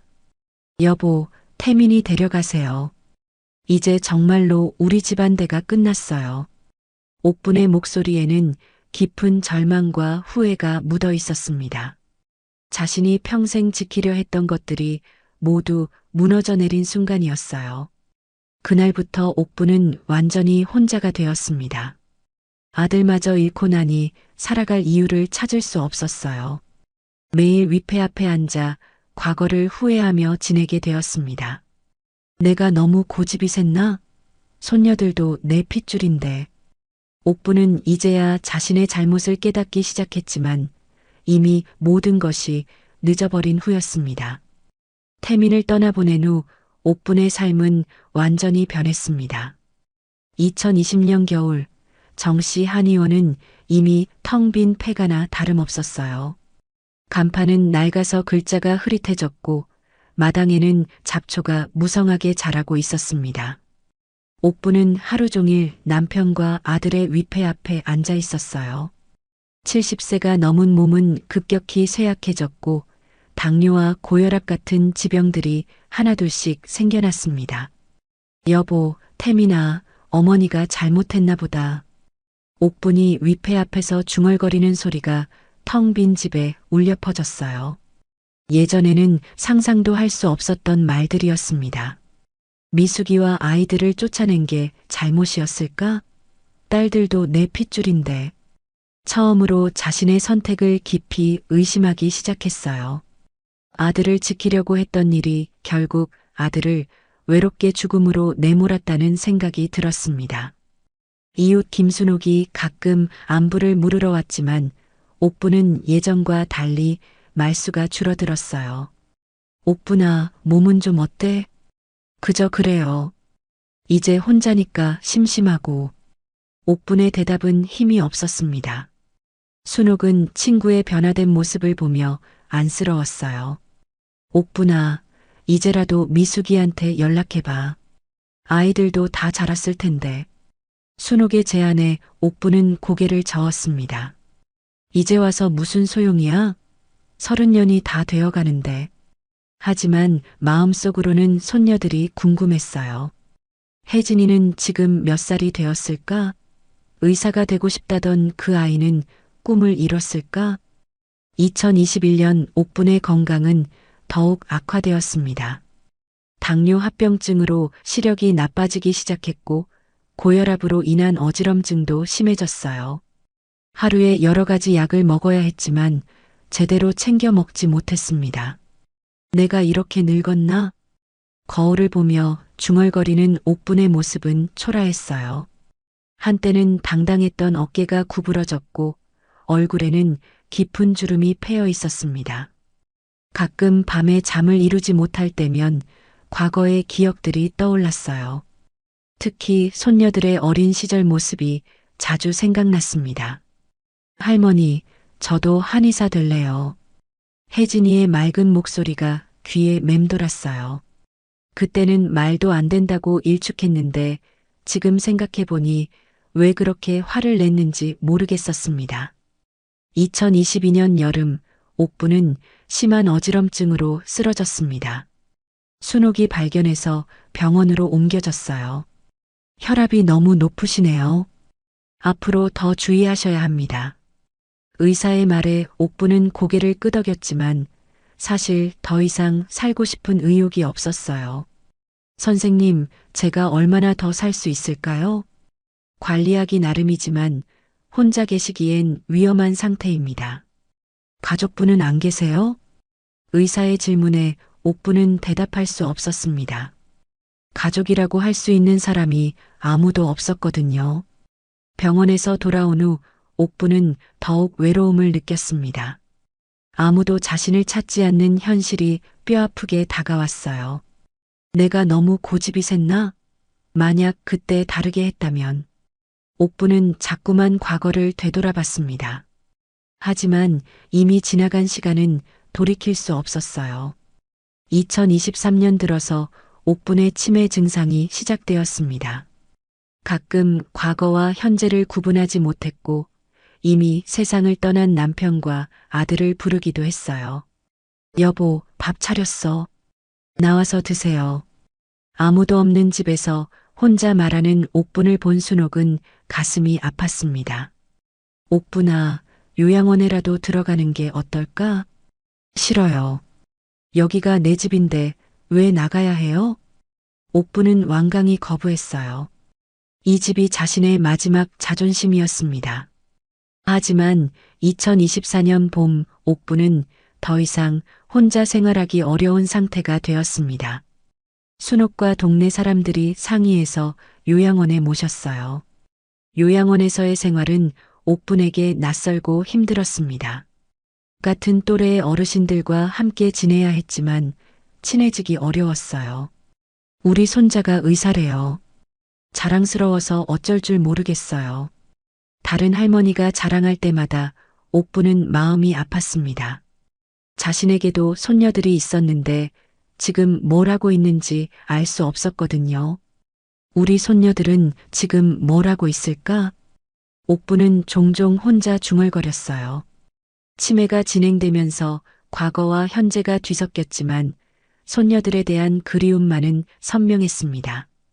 2025년 봄 옥분의 건강은 급격히 악화되었습니다. 폐렴에 걸려 병원으로 옮겨졌고 의식이 흐릿해졌어요. 가족분께 연락드려야 할 것 같은데요. 간호사가 말했지만 연락할 가족이 없었습니다. 순옥이 유일한 연락처였어요. 옥분아, 정신 차려. 아직 갈 때가 아니야. 순옥이 친구의 손을 잡고 말했지만 옥부는 이미 의식이 없는 상태였어요. 2025년 4월 15일 오전, 옥부는 조용히 숨을 거뒀습니다. 마지막까지 혼자였어요. 임종 순간에도 가족은 아무도 없었습니다. 장례 준비는 순옥과 동네 이장이 맡았습니다. 연락할 가족이 없어서 간단하게 치르기로 했어요. 그래도 이 동네에서 오래 살았으니 제대로 보내드려야지. 이장이 말했지만 사실 어떻게 해야 할지 막막했습니다. 춘천 시민 장례식장의 가장 작은 빈소에 옥분의 영정이 놓였습니다. 꽃 몇 송이와 간단한 제수용품만 준비되어 있었어요. 조문객도 동네 사람들 몇 명뿐이었습니다. 참 쓸쓸하네. 가족도 없이 이렇게 가시다니. 조문객들이 안타까워했지만 그들도 옥분의 과거 사정을 알고 있었어요. 자업자득이지 뭐. 며느리와 손녀들을 쫓아낸 결과야. 뒷말들도 있었지만 죽은 사람 앞에서는 차마 크게 말하지 못했어요. 첫날 밤 빈소는 한산했습니다. 순옥만이 밤샘을 지키고 있었어요. 옥분아, 미안하다. 살아생전에 더 잘해줄 걸 그랬어. 순옥은 친구의 영정을 보며 눈물을 흘렸습니다. 둘째 날도 마찬가지였어요. 조문객은 거의 없었고 빈소는 적막했습니다. 혹시 가족들이 소식을 듣고 올까? 이장이 혹시나 해서 말했지만 가능성은 희박해 보였어요. 발인 당일 아침 장례식장 관계자들은 준비를 마쳤습니다. 간단한 추도식을 마치고 화장터로 떠날 예정이었어요. 가족도 없이 참 쓸쓸하게 가시네. 관계자들도 안타까워했습니다. 오전 9시가 되어도 조문객은 동네 사람들 뿐이었어요. 이장은 시계를 보며 말했습니다. 1시간만 더 기다려보고 출발하자. 그때였습니다. 장례식장 밖에서 자동차 소리가 들렸어요. 처음에는 다른 장례식 조문객인 줄 알았습니다. 하지만 소리가 계속 이어졌어요. 한 대가 아니라 여러 대의 차 소리였습니다. 순옥이 창문으로 내다보더니 깜짝 놀랐어요. 이장님, 밖에 고급차들이 줄지어 서고 있어요. 이장도 황급히 밖을 내다봤습니다. 검은색 고급 세단 3대가 줄을 서서 주차하고 있었어요. 누구지? 이런 차들이 왜 여기에? 마을 사람들이 웅성거렸습니다. 안동 같은 시골에서는 보기 힘든 최신형 고급차들이었어요. 첫 번째 차에서 정장을 입은 운전기사가 내렸습니다. 그리고 뒷문을 열어주자 검은 한복을 입은 여성 한 명이 내려왔어요. 30 중반으로 보이는 단정하고 품위 있는 여성이었습니다. 이어서 다른 차들에서도 비슷한 연령대의 여성들이 내렸어요. 총 3명의 여성들이었는데 모두 고급스러운 한복을 입고 있었습니다. 그리고 각자의 손에는 조화 대신 값비싸 보이는 꽃다발을 들고 있었어요. 뒤따라 내린 사람들 중에는 양복을 입은 중년 남성들도 있었는데 어디선가 본 듯한 얼굴들이었습니다. 저분들이 누구지? 마을 사람들은 수군거렸어요. 하지만 답을 아는 사람은 아무도 없었습니다. 세 여성 중 맨 앞에 선 사람이 장례식장 입구로 걸어왔습니다. 당당하고 자신감 넘치는 걸음걸이였어요.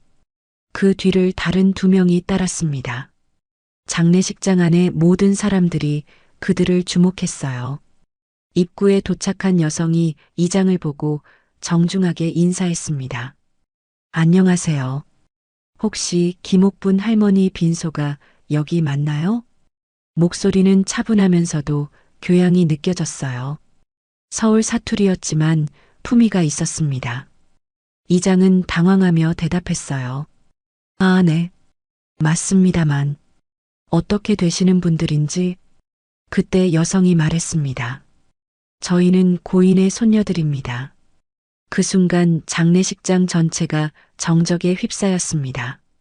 30년 전 쫓겨난 그 어린 아이들이 이렇게 당당하고 성공한 모습으로 돌아올 줄은 아무도 예상하지 못했거든요. 맨 앞에 선 여성이 자신을 소개했습니다. 정혜진입니다. 고인의 첫째 손녀입니다. 35살의 혜진은 한복을 입었음에도 의사 특유의 단단한 아우라를 풍기고 있었어요. 뒤늦게 남아 할머니께 마지막 인사를 드리러 왔습니다. 그 뒤로 다른 손녀들도 차례로 자신을 밝혔습니다. 정수진입니다. 정민진입니다. 각자 이름을 말할 때마다 마을 사람들의 눈이 더욱 커졌어요. 모두들 30년 전 그 어린 아이들의 이름을 기억하고 있었거든요. 김순옥이 떨리는 목소리로 물었습니다. 정말 영숙이 딸들이야? 어떻게? 혜진이 고개를 끄덕이며 정중하게 대답했어요. 네, 맞습니다. 어머니는 몸이 편찮으셔서 대신 저희가 왔습니다. 이장은 아직도 믿기지 않는다는 표정이었어요. 그런데 이렇게 좋은 차들을 타고 오시고 혜진이 담담하게 설명했습니다. 저희 3명 모두 의사입니다. 할머니께서 그토록 원하시던 성공한 후손들이 되었어요. 그 말에 장례식장이 또다시 순적에 휩싸였습니다. 의사라고? 3명이다? 사람들의 웅성거림 속에서 혜진이 계속 말했어요.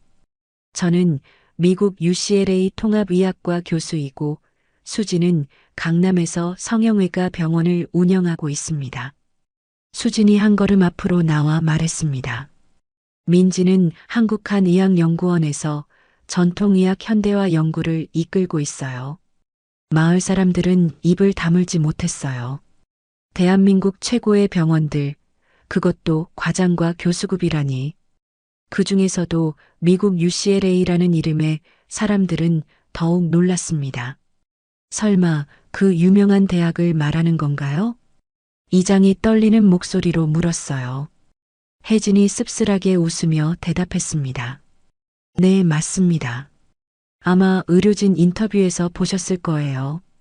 저희는 각자 분야에서 언론에 자주 나오는 편입니다. 그제야 마을 사람들이 하나둘 기억해내기 시작했어요. 아, 맞다. 코로나 때 뉴스에 나온 그 의사. 심장 수술 성공 소식으로 신문에 났던. 미국에서 한국인 의사로 표창받았다던.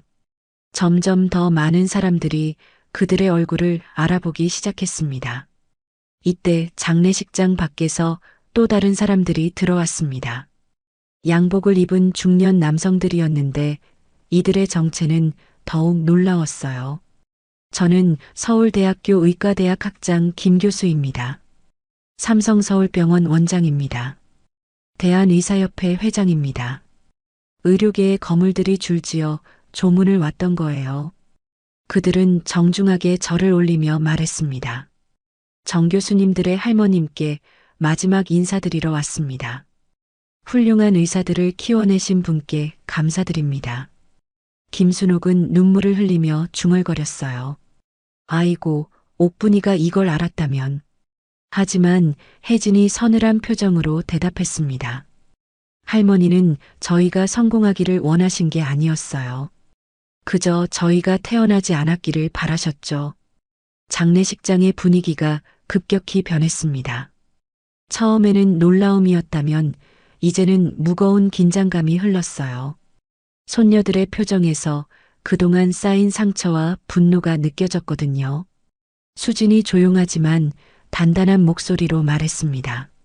30년 전 저희는 남의 집 귀신이라고 쫓겨났습니다.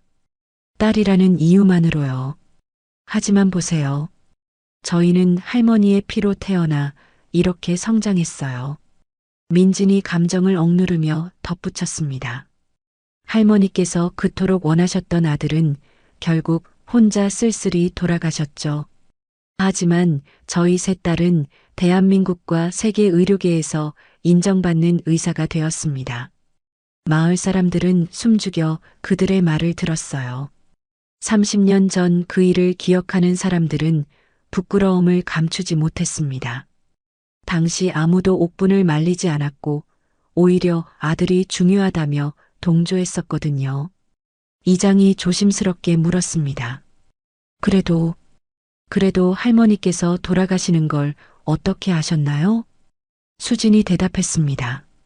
저희 어머니가 고향 소식을 항상 챙겨보셨어요. 비록 연락은 하지 않으셨지만 이곳 사람들의 안부는 늘 궁금해 하셨거든요. 그럼 영숙이는? 김순옥이 물으려 하자 혜진이 말을 끊었습니다. 어머니는 오시지 않겠다고 하셨어요. 할머니께서 살아계실 때도 찾지 않으셨던 분을 돌아가신 후에 찾을 이유는 없다고 하시면서요. 그 말에 장례식장이 숙연해졌습니다. 미숙의 마음이 얼마나 상했을지 짐작이 갔거든요. 하지만 손녀들은 다른 이유로 왔다는 것도 분명했어요. 민진이 옥분의 영정을 바라보며 말했습니다. 저희는 할머니를 용서하러 온 게 아닙니다. 그저 마지막으로 보여드리러 왔어요. 할머니께서 버리신 남의 집 귀신들이 어떤 사람이 되었는지를요.